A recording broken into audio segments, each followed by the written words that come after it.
Hello, everyone, and happy Saturday. Nick Marro here with DFS Jayhawk, as always, to help you break down today's NBA DFS main slates on both DraftKings and FanDuel.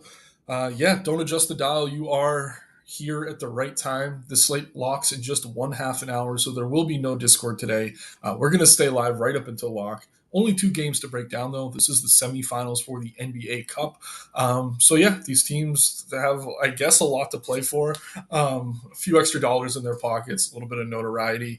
But why not? I mean, NBA ratings have been a big topic of conversation this week. Hopefully, these tournaments continue to kind of help that stuff out. Man, we have most of the news already. We know which teams are going here. Pretty quality basketball. I'm expecting tight spreads. Jayhawk, what's your initial take on today's slate? Yeah, man, kind of disappointing we get only a two-game slate here. But two interesting games here. Excited to break this down. Don't really have too much news, like you mentioned, to break down here. Let's go ahead and break this down. Obviously, we're going up to lock here. So any questions, fire them up in the chat. Yeah, we'll get into it. And guys, if you do have questions, get them in again. No Discord today. Shouts out to Heath. We got Colin in here. Unicorn, I missed your comment up top because you were so early. There he is. Tonight is the night. Colin saying Capella or Congo. We're going to go team by team, so we're going to get to all these questions. Jose shouts out, only playing one lineup. Priorities would you recommend? We'll get to all that as well. We will still do the kind of DK single build at the end. And again, guys, if you have any questions, happy to get to them today. Giannis, JJ, or Trey, or Dame, or SGA. I mean, that's a tough one. I think we're both prioritizing Giannis. But let's use that to kind of transition to the first game here. We got the Hawks taking on the Bucks in Milwaukee. I think both these games have a 5 or 6 point spread. 232.5 point total, though, in this first game. This is the game with the higher total. No crazy injury news here. We were waiting on Jalen Johnson right before we went live. We did get word that he's going to be in, as is Bogdanovich, as is DeAndre Hunter. Keaton Wallace is up from the G League. Not that that matters too much. Trey Young may still have the Q tag if you're looking at DK or FanDuel. He is available as well. So I guess I know we're talking about Giannis, but let's start on the Atlanta side just because they are the road team here. Trey looks good. Had a really good game against New York in the tournament quarterfinal. Jalen Johnson was questionable. He's seeing plenty of usage here. Dyson Daniels likely to start with Capella. Probably Hunter at the 3. Bogdanovich has been coming off the bench. The minutes have climbed a little bit. We have him for 26 here, and then Okongwu in all those Capella minutes, in the minutes that Capella's not off the floor, excuse me. He's been pretty productive as well. I know his price on DK today is a little bit insane at 4,300. Let me start you here. And I know we got a lot to talk about for Atlanta, but who do you prefer in this front court?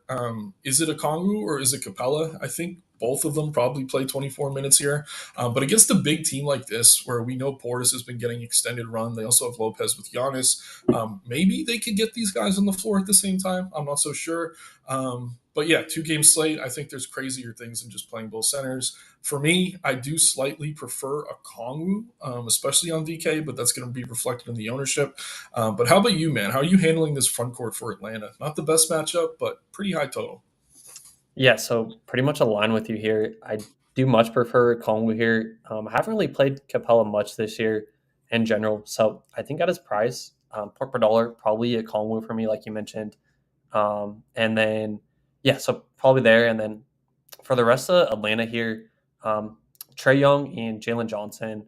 I feel like anyone in Occupy will know I'm going to tout Jalen Johnson tonight. Once again, 8,300. Finally, dude, he's finally pulling chalk. I think it's probably because of the two-gamer. But, yeah, I think he's a fantastic play. And then Trey, I think it's always in play. He always has a huge ceiling. So Trey's still in play. Do you prefer Jalen? What's your kind of take here with the studs here for Atlanta? Yeah, I'm kind of with you, man. And I think we have better pivots at guard than maybe we do at forward. And I'm not including Giannis when I say that, but Trey Young with Jalen Johnson on the floor. I mean, he's been more of a true point guard this year. When he takes on the Knicks in the Garden, he likes to shoot, but he has been deferring more to his teammates. His assist numbers are up, but his point per game is kind of down. So for that reason, at a little bit of a discount, I do prefer Jalen Johnson if I'm only picking one of the two. And sorting by OF index, we're seeing Trey with a slightly higher score, but again, at the same time, I think it's easier to find other options at point guard than it is at power forward today. Again, not counting Giannis. I don't mind mixing in like a Dyson Daniels, especially on DK. I think 11% for him is a little bit surprising. We have seen him spike upside from time to time. Again, he's going to need his shots to fall, but took 5 threes against Denver. We saw him take 5 against New Orleans. If he's shooting like that, I think he's someone who's sneaky. And again, it's very difficult to get different on these 2-game slates. But yeah, Hunter, I'm fine with. Bogdanovich, sure, as like a last piece in. I do really like Okongwu, but he's going to be super chalky over on DK. But on FanDuel, for a little bit more, you could play him at power forward. I'm getting to him over there as well. But yeah, man, I mean, it's tough not to like everything on a 2-game slate. But I will say Jalen Johnson, probably my favorite overall Atlanta Hawk. And then I'll say Dyson Daniels as kind of a little bit of a sneakier play. But anything else on Atlanta before we move over to Milwaukee? Nope, think you nailed it. The one thing I'll add on to that is I do kind of like Bogdanovich, especially if you're not getting to Trey here. Pretty good spot here for spot up shooters. So yeah, do like Bogdanovich, especially. You could probably go Jalen and Bogdanovich together as well if you want to. So Yeah, I don't mind that at all. Bogdanovich probably going to come off the bench behind Reasher. But Reasher, I don't know if I'm pronouncing that correctly, hasn't been playing all that well. His shot hasn't been falling. So guys like Bogdanovich have been benefiting. I do just want to shout out DeAndre Hunter, too. This is a guy who's very hot right now. If you do want to play kind of someone who's a little bit streaky, I don't mind getting to him. But again, 2-game slate, you could kind of justify almost anyone who's getting regular minutes. Over on the Milwaukee side of things, Giannis, I think, is both of our favorite pay up today. Before I even sort by just Milwaukee, looking at OF Index, he's almost 2 points higher than any other play. SGA coming in second. We'll talk about OKC in a bit, but he looks excellent here. I mean, power forward eligible on both sides, center eligibility on DK if you want to use him there. The interesting thing here is how good Bobby Portis has been lately coming off the bench. Back-to-back games where he's playing 31 minutes, over 40 fantasy points. I mean, we're seeing it reflect in the ownership on DK where he's 5,500. I like him on FanDuel. I would even consider using him at center on a slate where we don't have a ton of great center options. Again, 2-game slate. But if he's going to continue to produce at that level, I think he's a good play. But I think for this reason, because he's so hot right now, Lopez is getting 0 ownership. I do not want to play these guys in the same lineup. I want to make that very clear. But Lopez has been having these terrible games because Portis has been having these amazing games that could very easily flip. So I'm pretty comfortable having one or the other in most of my lineups. I don't want them in the same lineup, but like I said, I think one of these guys is going to have a great game here. It's been Portis lately, but the field tends to agree. But yeah, man, I think Dame looks good. Maybe a little bit overowned. It's hard to say that on a 2-game slate. Middleton's minutes, we have him at 24. He is somewhat limited. Maybe he gets a couple extra here, in which case he would be underpriced. Tough for me to trust that. Does feel like he has a decent floor for his price, but where are you at on Milwaukee, man? And again, I mean, 2-game slate, it's tough not to talk about every single play. Obviously, we love Giannis. I want to get to a lot of Portis and Lopez, but again, not in the same lineup. yep, I think you nailed it here. Obviously, Giannis looks phenomenal at top. I'm gonna have a ton of Giannis here, and then Dame. I know I mentioned this a lot, but whenever Dyson Daniels is guarding someone, I have to account for that. So I think with Daniels guarding him, I might be a little bit lower than 40%. Just get more Giannis here. And then I do really like Portis. If we think Daniels is going to guard him, maybe Portis comes in and, put some points up off the bench. So like Portis, like Giannis, but good call with Lopez. I think like if Portis is going to be sub 50%, I don't hate that pivot to Brook in tournaments. Yeah, because Portis has been so hot that he's kind of cutting into what Lopez can do. I mean, Lopez is usually a guy who's into the mid 30s in terms of minutes. Back-to-back games where he didn't even get to 30 minutes. And again, I think that's just because Doc is leaving the hot hand on the floor and giving Portis those extra minutes. But if Portis doesn't come out on fire again here, Lopez could go back to playing 34 plus, in which case at low ownership, he's going to be an excellent play. So again, I like both these guys. Prefer Portis, but again, I do think if you're playing multiple lineups, it makes sense to pivot to some Lopez and some of those. Taking a quick look at chat here. Colin giving some of the fellows here some advice. Dylan Brooks or Reassure. This is Brooks for me. I do want to mention that Brooks is questionable. We'll talk about Houston in a minute. But are you in the same boat there? I'm just having trouble getting a Zachary for Atlanta right now. Yeah, I would prefer Brooks, and this is coming from not a huge fan of Brooks, so yeah, I would prefer Brooks. Yeah, Eric here. Eric Zaleski couldn't hit for 100 if it fell on top of my head. Contest selection, my friend. Check out if you're just putting one lineup into these contests where we have pros putting in 150. Maybe reevaluate the contest you're entering. Try to play more single entry, and if that's not working, check out the 1 to 100 man contest. If you could find those 100 man contests that play the top. Pay the top 10 positions or so. That's where you're going to be able to hit $100. You play a $10 lineup. I think the winner gets like 125 or 150 on FanDuel. I've had a lot of success in those over the years. So sometimes you're doing the right things, you're just in the wrong contest. So just take a look into that. I know we have some stuff on the Occupy site and on this channel for free, just evergreen content about contest selection. Definitely check that out. How about playing Capella in Oklahoma? I'm guessing that's an autocorrect for a Kongwu, but I don't blame your phone or computer because that is not an easy name to spell. Honestly, 2 game slate. Usually, I'd say don't do it. 2 game slate though, I think they're cheap enough. I'm comfortable doing it. How about you, Jo? Um, yeah, I think you mentioned it's a two-game slate, so I don't like set too many rules. But yeah, if you're building one line, I would probably try to play one or the other. But if you're playing 150, I think you probably can leave them together. Yeah, and again, on a 2 game slate, we're more comfortable doing things like this. I bring up the Portis Lopez one because it's such a clear like boost to Portis when he's playing well that he's getting some of Lopez's minutes. For these guys, they're both kind of splitting it down the middle at 24. So if they're both playing 24 at their prices, they could both produce. Colin brings up Jabari and Eason as kind of a comp to that. I agree. I think you could play them both. Usually, I'd say no. Do we think Brooks sits? I mean, I think he goes. As much as we hate this guy, he is kind of a hooper. I think he wants to play here. And if Brooks is out, Eason and Amon go off. I mean, I already like Eason. Amon has been awesome off the bench. And yeah, I just think Brooks is probably going to play. But if he's out, it would benefit all these other guys that are normally in the rotation. They're not going to dig deep on the bench for someone like Reed Shepard in a game like this, in my opinion. So yeah, that's the first game. We can move into the second game now. Taking a look over here at the injury report, and on the Houston side, we just have Dylan Brooks. It is an illness, so he is questionable. I have to think he plays here. I mean, give the guy an IV, he'll probably be out there running around, be fine. It's not like it's a conditioning issue, hamstring, anything like that, that he could re-aggravate. If he's healthy enough to go, he's going to go, and this is the late game, so he has all day to drink soup and feel better, whatever he's got to do, get those electrolytes in. But yeah, I mean, he's popular just because he's so cheap. We have him for 33 minutes. He looks good if he's in here. Other than that, I mean, Sengun looks good. But at the same time, his minutes have kind of been all over the place. This is not a great matchup for opposing centers with Hartenstein in and healthy. Van Fleet and Jalen Green, to me, are probably my favorite plays here. I want to add Jabari Smith to that group as well. But just to talk about the guards first, Van Fleet's been pretty productive. His price has not moved at all. No one is getting to him. I mean, for 2 game slate, 20 and 30%, people are getting to him. But at the same time, everyone's paying up a guard for SGA, for Dame, for Trey. He's getting overlooked a little bit. And I can say the same for Jalen Green, sub 20% on both sites. I mean, at the price, you need him to have a really good game, but on a 2 game slate, I think sub 20%, that's a little bit insane to me. So these three right here, Van Fleet, Green, Smith, my favorites. I could see pivoting to some Eason Thompson off the bench. Brooks kind of that last piece in. We do like that he plays minutes, even though he's kind of inconsistent in terms of production with those minutes. But where are you at on Houston, man? And I'm pretty bearish on Sengun today. Usually I'm very heavy on him, but I just think there's other ways to go. And I do want to get more Green and Van Fleet in the field if I can.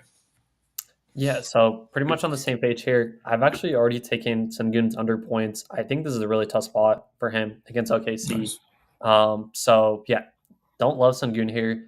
And then Van Vliet and Green. Once again, I always have a tough time picking these two out, but I think in the last game, Van Vliet had a pretty solid game here against OKC. I think he's fine. It's very tough right now. Green really hasn't shown us a ceiling either recently, so I think both are fine to mix in. I don't necessarily love either one. And then you mentioned it. I love Jabari Smith here once again. I think they're going to need his scoring in this matchup. So yeah, love Jabari for cheap, and then like Eason as well. So Jabari and Eason, probably my favorite plays here overall.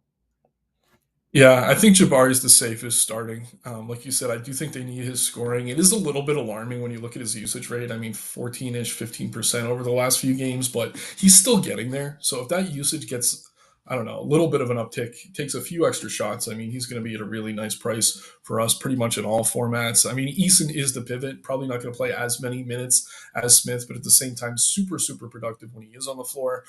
Thompson's been awesome off the bench all year. So, kind of regardless of who's in or out, I don't mind him as a GPP play. But yeah, it's tricky, man. I mean, Van Fleet coming off a pretty bad shooting game, but the minutes are there.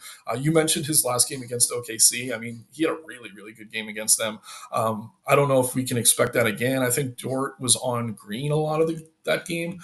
So I don't know that Dort is like this lockdown defender that maybe Daniels is, but I mean, against this team last time, Green played 33 minutes, only had 15 fantasy points, and Van Fleet went off. If Dort's on green again, you're probably going to want some Van Fleet. So who's to say OKC doesn't mix up their matchups? But that was the thing the last time these teams played. So on a 2-game slate, it is worth mentioning. Usually I'm not looking at these individual matchups like this. But again, splitting hairs, 2 games, trying to get different. I think Van Fleet is a play you can certainly get over on. Then let's go to OKC. And again, guys, we'll take all your questions before we get into our dummy build. On the OKC side of things here, nothing new. Jang is out. Jalen Williams, Chet's out for the year, and this is another team that likes to list all their G Leaguers on the injury report for whatever reason. But yeah, SGA looks really good here. After Giannis, the top OF index play on the slate. You can't fit both of them, especially if you're using a lot of this OKC value, which we're about to talk about. But yeah, I think a lot of the field's doing that. At the same time, a little bit surprised to see he's not more popular than 25, 24%. Jalen Williams, we love him here at Occupy. Pretty much the same play as Jalen Johnson. Gets a little bit overlooked given the guard that he shares the floor with, but super, super productive. Hartenstein's been excellent. Price is not that forgiving. You need him to pretty much have a good game there, but at 30 minutes, we think he will. Dort popular. Kaysen Wallace has been my guy, man. I've been hammering him on every single OKC slate at super low ownership. Unfortunately, today the field's caught up. I'm going to continue to play him. We have him for 28 minutes. He has been tremendous on both sides of the floor. Honestly, he's in 100% of my lineups right now. I don't know if that holds, but Wallace to me is a core play. Dort, I never like to play him as chalk, but on a 2-gamer, he's kind of unavoidable. Alex Caruso, similar. Don't like to play him as chalk because of the minutes, but he's cheap on a 2-gamer. I think he opens things up. If you're going to be playing 2 studs today, you're probably going to need Caruso, Wallace, and maybe even Dort. But where are you at on OKC, man? Because more than anything, I think they're opening up the rest of this slate for me in terms of paying up at other positions. Yeah, so OKC, once again, I feel like we say this every day. They're just a really good team overall. I think they look good here. Starting out here with SGA, 10,200. Still think it's probably a little bit too cheap on a 2-game slate here. So like SGA up top. And then for the value guys, Lou Dort, Kaysen, Caruso, pretty much on the same page. I do prefer Kaysen the most, then Dort, then probably Caruso for me. And then I really, really, really, really like this spot for Hartenstein. Contrary to Sengun, I do think Hartenstein has a really good matchup here against Houston. So love Hartenstein and then love these value guys. Obviously love SGA up top. It's kind of my take here. Nice, man. And yeah, before I even look at the chat, I know we're going to get questions about Isaiah Joe and Kenrich Williams. These guys both got enough minutes last time out that they are playable as kind of last pieces in. I can't feel great about either, but I do trust them more than, say, a Jay Mitchell or Aaron Wiggins. I think the minutes for both Joe and Kenrich are more secure than they are for Aaron and AJ. So just wanted to mention that. I'm not getting to much of any of those guys. I really just like the Dort, Wallace, Caruso group, especially Wallace, Dort, but if you do really want to go stars and scrubs, you can maybe mix in some Kenrich and Joe. Taking a look at the minutes, I mean, we have them all right around 15. If Kenrich Williams is playing well, I think he could see closer to 20. Again, he's not a guy who's super productive, even when he does play minutes. And then Isaiah Joe needs to get hot from 3 to be something you want, but he's done it before. All right, so through the team by team, let's take a look at chat here.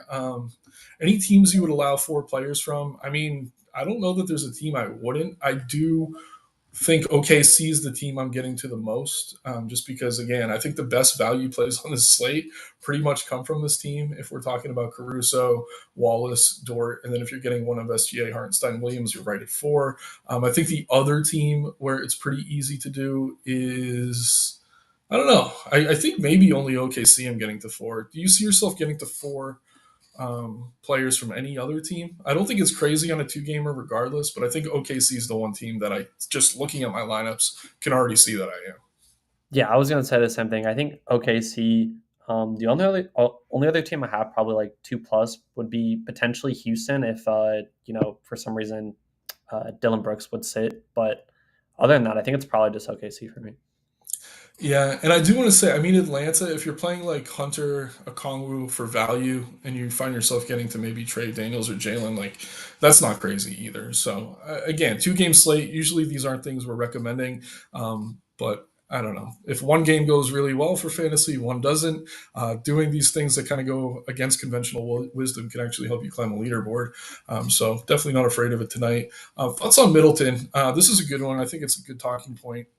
We have him for what, 23, 24 minutes? And the thing is, I don't know. Usually we don't want to play a guy who's only playing that many minutes, but at the same time, he's 2K cheaper than he usually is on both sites. So on a 2-game slate, we could see him get there. And I'll pull up his game logs here.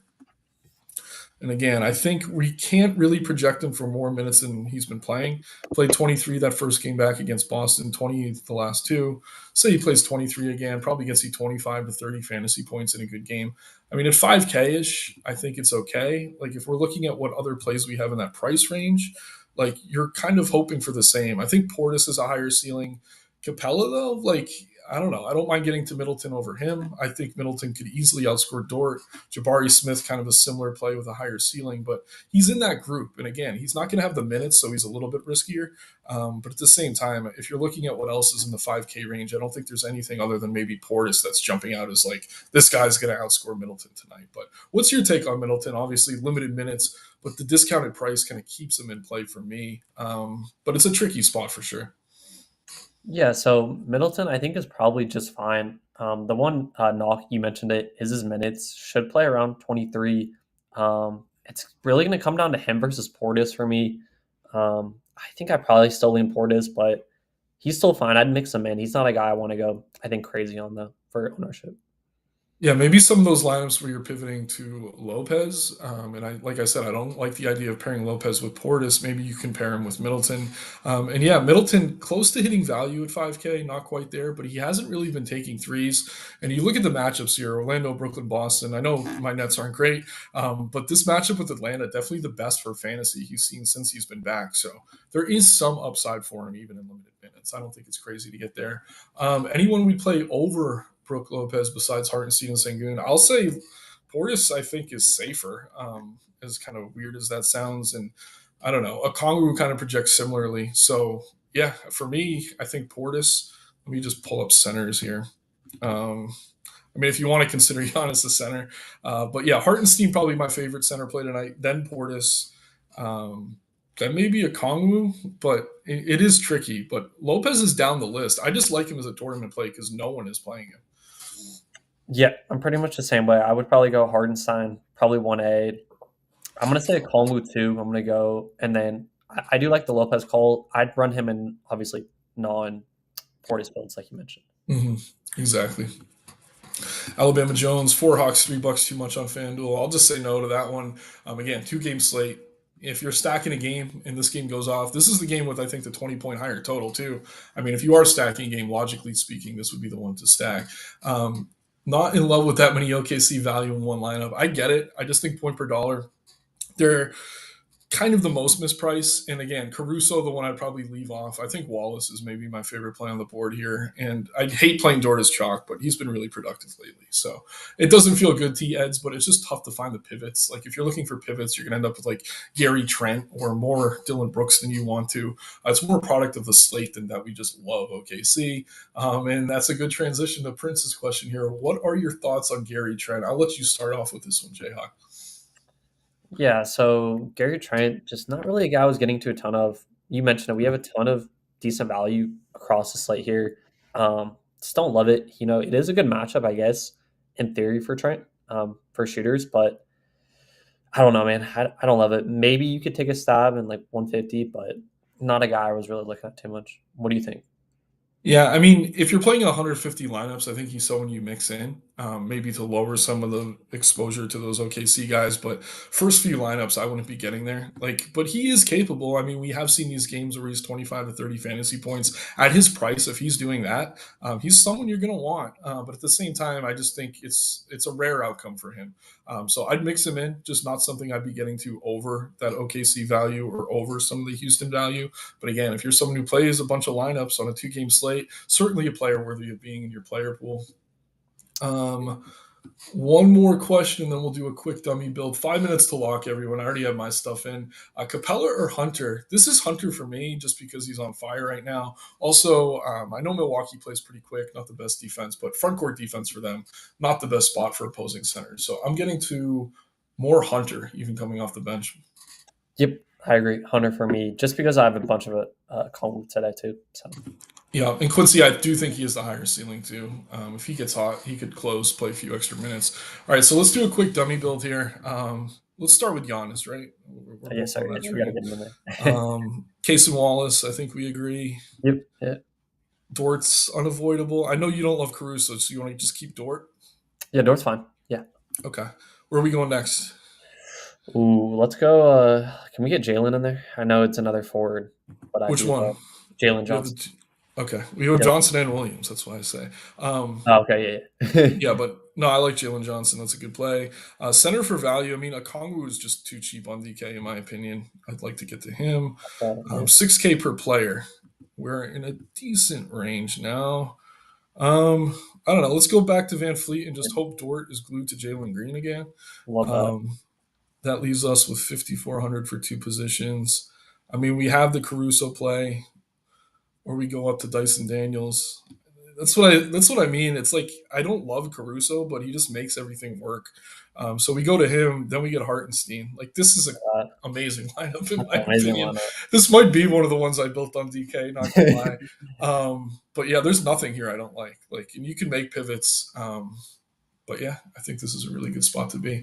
Yeah. Any other last minute question, guys? Otherwise, we're going to get out of here. Again, like the video, subscribe to the channel. Definitely appreciate everyone kind of coming in here. It's kind of a weird time today with this video being at 4 o'clock, just a half hour leading up to lock. Huge gap between the two games, too. So keep that in mind. If you have a lineup and it's not doing so well, and you find that you have chalk in the late games, try to salvage your min cash and maybe pivot off some of those chalky plays and make up that ground by going to some lower owned options, like maybe get Eamon Thompson in there to get a little bit different. Or if you have all the chalk value for OKC, maybe take a shot on Isaiah Joe. And again, this is if your early game doesn't go so well.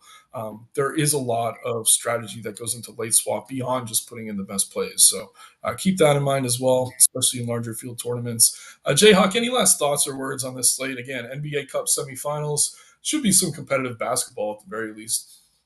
Yeah, man, should be interesting slate here. Hopefully, we were kind of talking about this pre-stream. Doesn't go nearly as bad as last night. So let's have some players stay in the game and Yeah. not be softer than Charmin. Cough, cough, Embiid.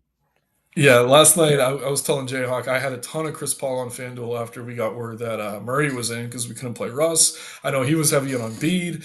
Just a lot didn't go our way last night, so maybe we are on the other side of that karma fulcrum, and we'll cash some big lineups here tonight. So once again, thanks everyone. Definitely like the video on your way out. Subscribe to the channel. I'm actually back here tomorrow evening. We are going to be live again for the main slate. I think we have a few more games than just two to talk about. But good luck everyone tonight. Crush it, and let's make some money. Good luck, guys. Catch you guys later.